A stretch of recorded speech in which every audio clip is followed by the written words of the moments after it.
বসন্ত এসে গেছে, কোকিল পাখির ডাক শুনবে? ইস, ডাক না রে বাবা, ডাক ছিল কিন্তু এখন আবার বন্ধ হয়ে গেল।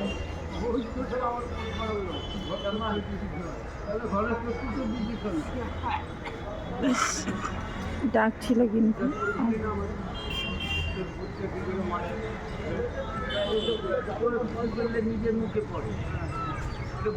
এখন আস্তে আস্তে ডাকছে। আমার খুব হাসি পাচ্ছে। ঠিক আছে,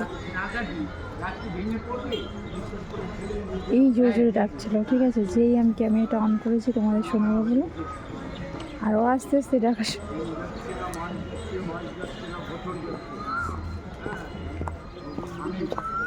ওই দেখো, ওখানেই আছি, ওখানেই আছি। ওই দেখো, শুনতে পাচ্ছ? আমি বাড়িতে এলে সেই জোরে চিল্লাতাম। শুনতে পাবে তোমরাও।